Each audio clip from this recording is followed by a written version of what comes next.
Assalamualaikum warahmatullahi wabarakatuh. Perkenalkan, nama saya Novita Anggriani, peserta Latsar CPNS 2021, Angkatan 10 Kelompok 2. Dalam video kali ini, saya akan membahas tentang Learning Journal Anti Korupsi. Pengertian dari kata korupsi atau korup, kata dasarnya adalah korup yang artinya busuk, rusak, palsu, suap. Sedangkan korupsi artinya adalah selaras dengan kata asalnya korupsi. Sering dikatakan sebagai kejahatan luar biasa. Salah satu alasannya adalah karena dampaknya yang luar biasa menyebabkan kerusakan baik dalam ruang lingkup pribadi, keluarga, masyarakat, dan kehidupan yang luas.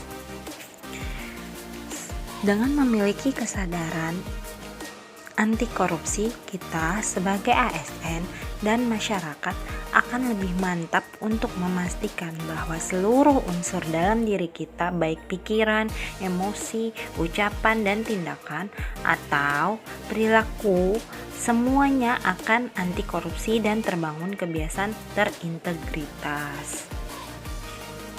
Korupsi terjadi karena adanya faktor kekuasaan dan monopoli yang tidak dibarengi dengan akuntabilitas. Teori ini menyatakan bahwa korupsi merupakan suatu perilaku manusia yang diakibatkan oleh tekanan sosial sehingga menyebabkan pelanggaran norma-norma. Kualitas moral dan integritas individu juga berperan penting dalam penyebab korupsi di Indonesia.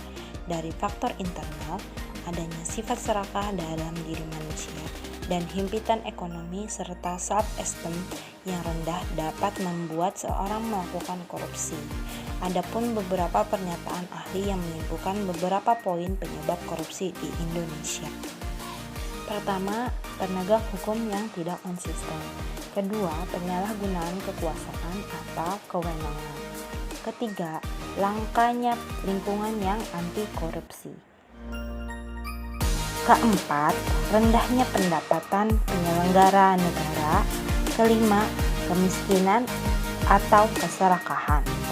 Keenam, keuntungan korupsi lebih besar daripada kerugian ditangkap. Ketujuh, pemberian imbalan jasa. Kedelapan, gagalnya pendidikan agama dan etika.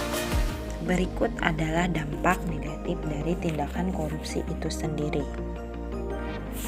Secara umum, akibat korupsi adalah merugikan negara, merusak sendi-sendi kebersamaan, serta memperlambat tercapainya tujuan nasional. Pertama, tata ekonomi, seperti pemborosan sumber-sumber, larinya modal ke luar negeri, gangguan terhadap perusahaan, gangguan penanaman modal. Tata sosial budaya, seperti revolusi sosial dan ketimpangan sosial. Tata politik seperti ketidakstabilan politik, pengambil alihan kekuasaan, hilangnya bantuan luar negeri, hilangnya kewibawaan pemerintah, dan tata administrasi seperti tidak efisien, kurangnya kemampuan administrasi, hilangnya keahlian, hilangnya sumber-sumber negara, keterbatasan kebijakan pemerintah, dan pengambilan tindakan represif. Setiap negara mempunyai undang-undang dalam penanganan tindak pidana korupsi. Tindak pidana adalah suatu perbuatan yang diancam dengan pidana oleh undang-undang, bertentangan dengan hukum, dilakukan dengan kesalahan oleh seseorang yang mampu bertanggung jawab. Terkait integritas sebagai solusi terhadap korupsi, KPK telah menyusun konsep sistem integritas nasional yang merupakan konsep integritas yang komprehensif untuk memastikan bangsa Indonesia dapat mencapai tujuan nasional, mulai dari integritas sebagai suatu nilai pada tataran individu sampai integritas sebagai pencapaian tujuan dalam tataran organisasi dan integritas sebagai kesatuan tataran bangsa. Demikian pemaparan saya tentang anti korupsi. Wassalamualaikum warahmatullahi wabarakatuh.